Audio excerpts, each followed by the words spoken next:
The Whirlpool Gold Cup is considered South Africa's premier marathon event. It has a history nearly as long as that of the Hollywood-Bets Durban July, with its first run in 1920.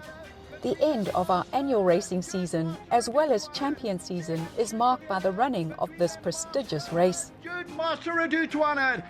13 colts and geldings line up this year, with KZN represented by 6, Gauteng and the Western Cape by 3, and 1 from the Eastern Cape. Whilst there's a 25-point spread in the ratings, there's just a 5-kilo spread in the weights, with the majority of the field under sufferance with King Pelles. There are couplings from the stables of Frank Robinson and Glen Kotzen. We go through the field as they're currently priced up. King Pelles has won 3 of his Group 3 staying races this racing season. 2 of these have been in his last 2 starts, and he looks the horse they all have to beat. Simanga Khumalo, who has won the race twice in the past decade, takes the ride. King Pelles has won by about 3 lengths, holding thumbs ahead of the facts, and then came Shoot the Rapids behind that Future Swing. Gareth, your lovely horse King Pelles really had a fantastic season. Can he crown it off on Sunday? It is possible, Michelle. He's really doing well. We did some work with him soon after his race on July Day, and he seems to have ended up in an even better space now than what he was going into that race. So we're fully confident going into the race. Draw and jockey, weight? He doesn't make great use of a good draw. He's not all that speedy out the gates, but it helps. It's always nice to have a good draw. Simanga in the irons is a definite plus. He's an asset, especially on the big occasion, on the big stage. Yes. The weights are compressed in the Gold Cup, so there's nothing below 54, which favours the top weights, which he is. So for me, Orum's facing the sea, and obviously it's horse racing, anything can happen. We've been beaten many times, was confident, but you know, if you're asking for my opinion for the public, it's all systems go. Holding Thumbs just missed the cut in the Hollywood-Bets Durban July. He's run second to King Pelles in both his Group 3 staying races recently. King Pelles has won by about 3 lengths, holding thumbs ahead of the facts, and then came Shoot the Rapids. He started off quite disappointing. We thought, well, maybe Grayble's not the right track for him.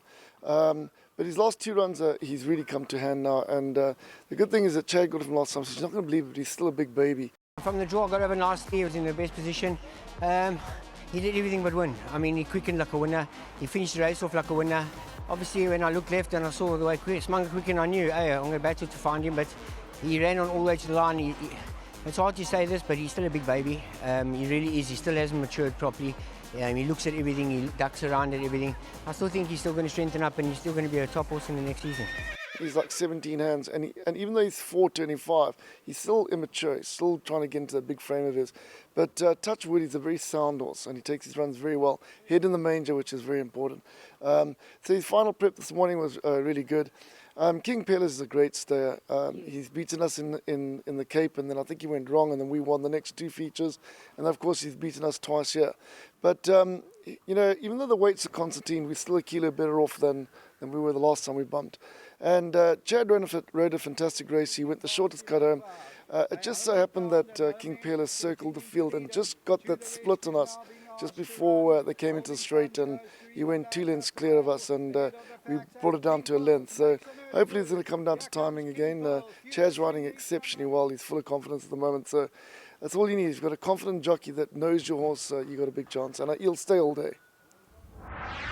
Madison Valley the inside. 8 on 8. Madison Valley produced a cracking effort to finish 3 lengths back in the Hollywood-Bets Durban July. The Real Prince, 8 on 18. Head bobbing duel, short edge to the line. The Real Prince has done it from 8 on 18. Frank, Madison Valley looks like he's come well at the right time. How's he working at home? Yeah, he's actually doing very well. Probably slightly better than even for the July. So I'm confident of a big run with him. And his draw jockey? Yeah, well, so we've got the best jockey in South Africa at the moment, Kevin Arena, the champion. He's got a good draw. A lot in his favour. He's a massive runner here in this race. Here's where Field Marshal puts on the pressure, holding thumbs. Future swings on the inside. Having run second to Field Marshal in the listed Lonsdale Stirrup Cup in May, Future Swing finished off the pace behind King Pelles in his next two Group 3 outings. Late on, but Field Marshal has them in checkmate. Future Swing has not won a race in over 400 days. We do hope that he may have a chance here. A lot of the staying races, he is always carrying huge amounts of weight. Here he has a more understandable weight, which over 2 miles may give him a chance of being right there. He is a good stayer, and we are really hoping that with the engagement of Kegan de Melo, that maybe we can get over the line.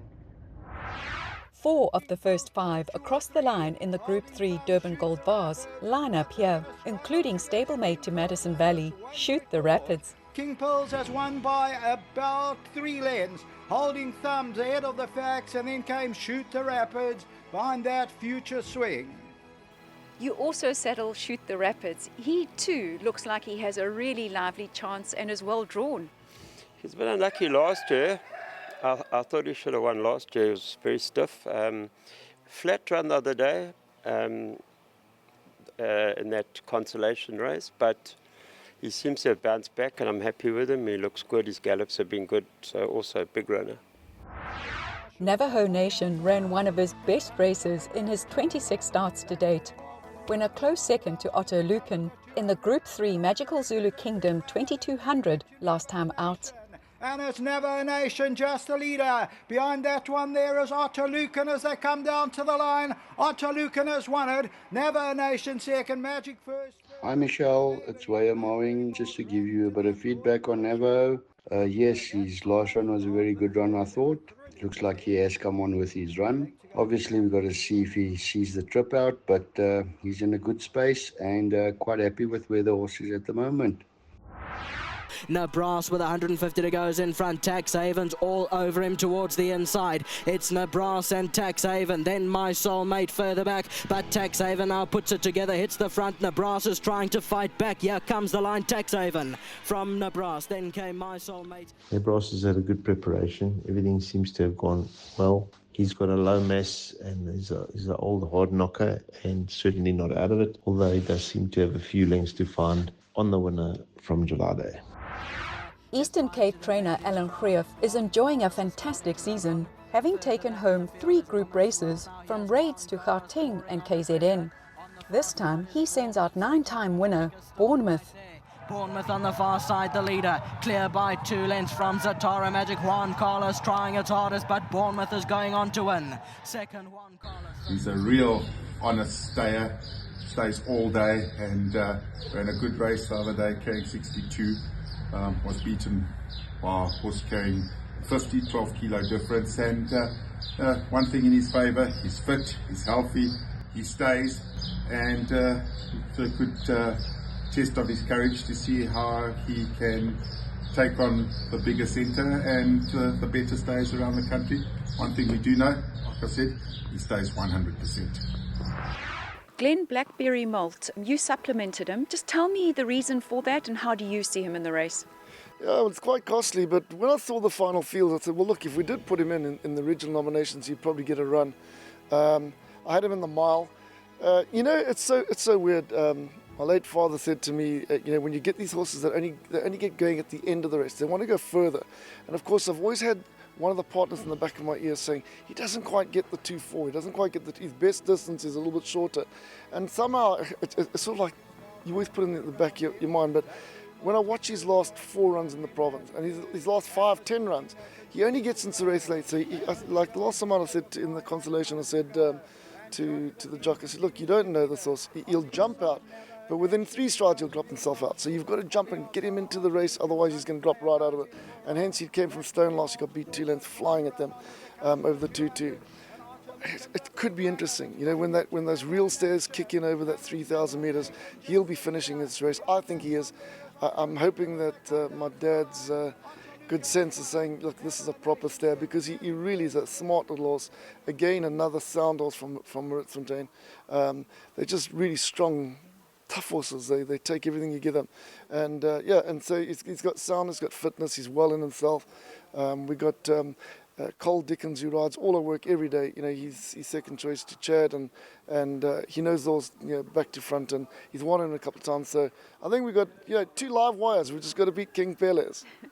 I must say Frank Robinson's got a very strong hand with his 2 stayers in the race. They're real proper stayers. They ran crackers in the July, crackers in the Consolation. So it's going to be a very interesting race. You're going to have to go wide there. Just with regards to Cape Eagle and his Gold Cup chances, we were a bit disappointed with his last run in the Derby. He ran fairly flat on us and he didn't have the acceleration we know he's capable of. He was coming off a hard run race in the Greyville 1900, so we have opted to freshen him up after the Derby, and beginning of July we got him back into full swing of things, and he's perked up really well and he's been nice and bright.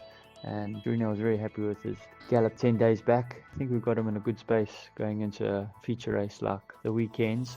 Distance wise, obviously a little bit of unknown. He's been showing good stamina over the 2-4 trips.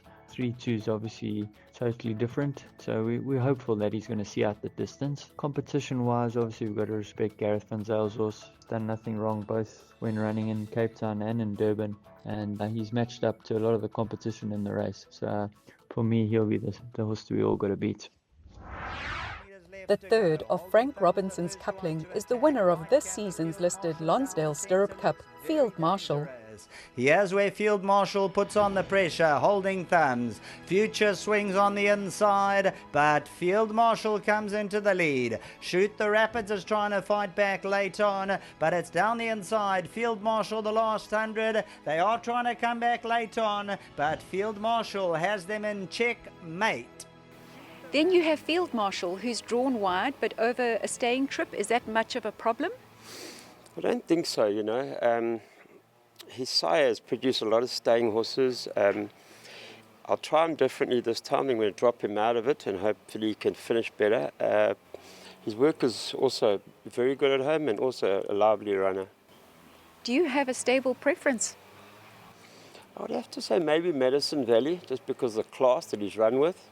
But I won't be surprised if they turn it around. I'm not. As long as one of them win, it'll be okay. Taxhaven is training well at home in the Highveld in Johannesburg. Rankiesfontein, he's going to be travelling down on the weekend on Saturday morning to KZN. He's a tough little horse, he travels well. He's looking good at the moment, his work has been good. Can ignore his last run. He pulled up a bit sore and he knocked his joint or sprained his joint. Nothing serious. He's back to full fitness now and his work has been good. So we're expecting a place chance. He's a little horse full of stamina. He can run all day, as you saw him win the Gold Bowl in Joburg. Nebraska with 150 to go is in front. Taxhaven's all over him towards the inside. It's Nebraska and Taxhaven. Then My Soulmate further back. But Taxhaven now puts it together, hits the front. Nebraska's trying to fight back. Here comes the line. Taxhaven from Nebraska. Then came My Soulmate. We have hopes for him running in the money. And look, there's a couple of good stayers there, but we win with a chance. Positive attitude jumps from Gate 3, the gate that's produced the winners from the last 2 years. Yeah, positive attitude is doing well. We're going to run him prior to the Gold Cup, and we had a small issue and we sorted that one out. He's an out-and-out stayer. He comes in with a nice weight, a good draw.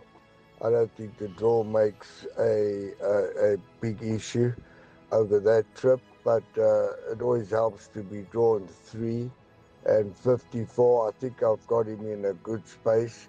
I took him to Greyville the other day to have a little pop opener. But yeah, he's doing well and we just hope for the best. The Whirlpool Gold Cup is carded as race 7 and goes off at 16:35.